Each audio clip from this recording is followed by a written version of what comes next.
আসসালামু আলাইকুম, সকলে কেমন আছেন? আশা করি ভালো আছেন। তো আপনাদের মাঝে আরো একটি নতুন ভিডিও নিয়ে চলে আসলাম আমি। তো আজকেও আমি আমার পাখিকে সফট ফুড দিব। তো আপনারা দেখতে পারেন আমি কিভাবে সফট ফুড বানাইছি হোমমেড ভাবে। তো এখানে আমি দেখাচ্ছি আমার সফট ফুডটা আমি আগে থেকে বানিয়ে রাখছি। তো এখানে আছে ডিম কুচি, তারপর আছে বিটরুট, কমার্শিয়াল এগ ফুড এবং সফট ফুড, এবং সাথে আছে হ্যান্ড ফিড, এবং আছে কিছু পরিমাণে হার্বস। তো এই সফট ফুডটাকে আমি আরও হেলদি এবং সুস্বাদু করতে আমি তার সাথে অ্যাড করব নেকটনের এমএসএ। তো এখানে আমি নেকটনের এই এমএসএটা ইউজ করব। এতে ভিটামিন ডি এবং প্রচুর পরিমাণে মিনারেল আছে এবং খনিজ পদার্থ আছে, যা পাখির শরীরের ভিটামিন ডি এর পরিমাণ এবং হচ্ছে রোগ প্রতিরোধ ক্ষমতা এবং পাখির যে কঙ্কাল বা হাড় ওইটা মজবুত করে এবং ডিমের খোসা শক্ত করে এবং সুন্দর ভালো গঠন রাখে। তো আরও কিছু উপকারিতা আছে, তো যা আপনারা পরবর্তীতে আমাকে নক দিলে আমি বলে দিব। তো আমি এইগুলা এখন এখানে আমি 200 গ্রামের মতো সফট নিছি।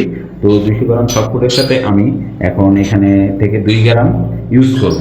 কারণ হচ্ছে 100 গ্রাম সফটের সাথে 1 গ্রাম ইউজ করতে হয়। আর এটা হচ্ছে এমএসএটা হচ্ছে আপনারা হচ্ছে সফটফুডের সাথে ইউজ করতে হবে, কারণ হচ্ছে এটা পানির সাথে মিশে না, যার কারণে কোম্পানি থেকে এটা সফটফুডের সাথে ইউজ করার জন্য বলা হয়েছে। তো এখন আমি এমএসএটা ইউজ করব।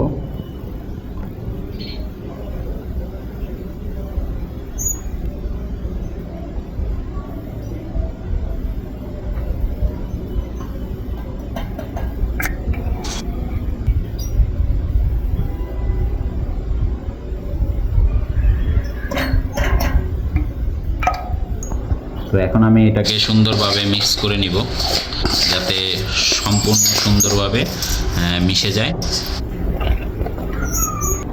দেখেন আমি খুব সুন্দরভাবে মিক্স করে নিয়েছি। তো আপনারাও এইভাবে সুন্দরভাবে মিক্স করে নেবেন। তো এখন আমি আমার পাখিকে পরিবেশন করব।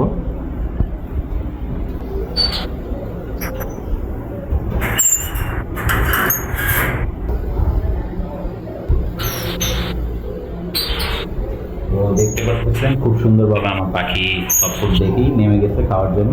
তো ওদের খুব পছন্দ সফট। তো আপনারা চাইলে আপনাদের পাখিকে সুন্দরভাবে বানিয়ে পরিবেশন করতে পারেন। তো আজকের ভিডিও এই পর্যন্ত, দেখা হবে ইনশাল্লাহ আগামী ভিডিওতে।